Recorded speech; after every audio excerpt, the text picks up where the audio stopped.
boshqalarni holatiga qarab, boshqani kiyimiga qarab, boshqani ko'rinishiga qarab baho bermaslik kerak.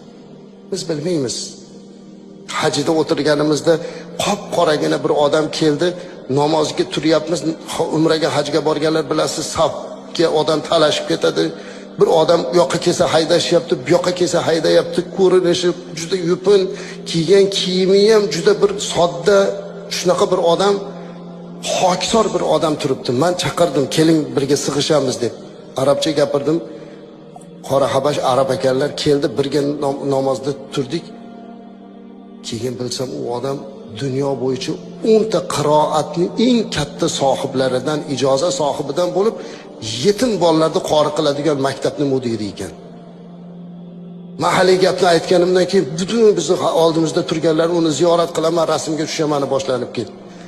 Men aytdim, buni aytmaguncha bitta inson edi-ku. Qayerdan bilasiz odamni yuziga qarab? Biz kim deb o'ylagan Allohning qoshida avliyo bo'lsa nima qilamiz? Shuning uchun hech qachon odamlarni tashqi ko'rinishiga qarab baho bermaslik kerak aslida.